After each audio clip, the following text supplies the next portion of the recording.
आगे बीजेपी सांसद प्रवीण खंडेलवाल ने कहा है देश के व्यापारी पाकिस्तान से व्यापार बंद करेंगे। उन्होंने कहा कि 26 राज्यों के व्यापारी नेताओं का भुवनेश्वर में फैसला लिया है। Confederation of all India traders यानी कैट की 2 दिवसीय राष्ट्रीय गवर्निंग काउंसिल की बैठक 25 और 26 अप्रैल को भुवनेश्वर में संपन्न हुई, जिसमें देश भर के 26 राज्यों के 200 से ज्यादा व्यापारिक नेताओं ने हिस्सा लिया। बैठक में जहां पाकिस्तान से किसी भी तरह का व्यापार बंद करने का फैसला लिया गया। हमारे संवाददाता प्रणय शर्मा ने बात की बीजेपी सांसद प्रवीण खंडेलवाल से। पहलगाम में हुए आतंकी हमले के बाद पूरे देश में जो रोष है वो व्याप्त है और अब इसी में आगे बढ़ते हुए व्यापारिक संगठन एक बड़ा फैसला ले रहे हैं। क्या ये फैसला है, इस पर ज्यादा बातचीत के लिए हमारे साथ बीजेपी के सांसद और कैट के महामंत्री प्रवीण खंडेलवाल जी मौजूद हैं।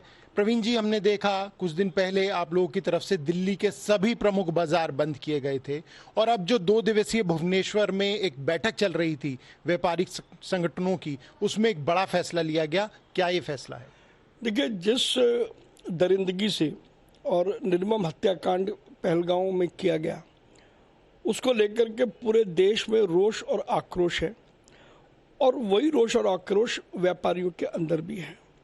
अभी 25-26 अप्रैल को भुवनेश्वर में कैट की नेशनल गवर्निंग काउंसिल की मीटिंग हुई, जिसमें 26 राज्यों से व्यापारी नेता मौजूद थे और सबने एक स्वर से जहां इस हत्याकांड की निंदा की और प्रधानमंत्री श्री नरेंद्र मोदी के नेतृत्व में समर्थन व्यक्त किया, वहीं ये भी तय किया कि हम पाकिस्तान के साथ सभी प्रकार के व्यापारिक संबंध समाप्त करेंगे, ना कोई सामान पाकिस्तान से आयात करेंगे और ना ही कोई सामान पाकिस्तान को निर्यात करेंगे।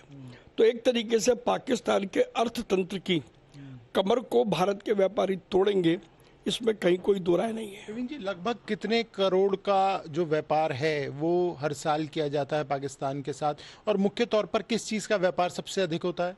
देखिए, पाकिस्तान को हिंदुस्तान चीनी फार्मास्यूटिकल्स, खिलौने, ड्राई फ्रूट और इस तरीके का बहुत सारा सामान देता है, लेकिन एक्सपोर्ट के मुकाबले हमारा इंपोर्ट पाकिस्तान से बहुत कम है, बिल्कुल मिनी स्क्यूल के बराबर है। तो इस व्यापारिक संबंध को तोड़ने से जरूर हमारे एक्सपोर्टर्स को कुछ नुकसान जरूर होगा, लेकिन देश की एकता, अखंडता और सुरक्षा हम सबके लिए पहले है और ये जो भी नुकसान होगा फौरी तौर पर होगा और उसकी भरपाई एक्सपोर्टर्स अन्य देशों से कर लेंगे।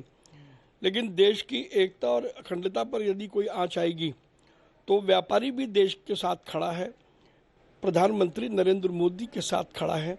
ये मजबूत संदेश भुवनेश्वर से देश के व्यापारियों ने दिया है। प्रधानमंत्री ने भी आज मन की बात के कार्यक्रम में इस घटना का जिक्र किया और उन्होंने कहा कि कश्मीर जब आगे बढ़ रहा था, जब लोकतंत्र मजबूत हो रहा था और टूरिस्ट पहुंचना वहां पर शुरू कर दिए थे, तभी दुश्मनों को इस बात का ख्याल आया कि इस तरह की घटना की जाए ताकि इस पर रोक लग सके। देखिए, ये भारत के खिलाफ एक सुनियोजित षड्यंत्र और साजिश थी और हम सब जानते हैं कि प्रधानमंत्री नरेंद्र मोदी निर्णय लेने की क्षमता भी है और उस निर्णय को जो भी वो लेते हैं उसको इम्प्लीमेंट या एग्जीक्यूट कराने का दम भी है। और जब प्रधानमंत्री नरेंद्र मोदी ये कहते हैं कि सजा कल्पना से भी बाहर होगी, तो देश को इस बात का पूरा भरोसा है कि मोदी जी ने जो कहा वो उसे करेंगे और उन आतंकियों को या आतंकियों के पीछे छिपे लोगों को वो सजा मिलेगी जो पूरा विश्व देखेगा। शुक्रिया।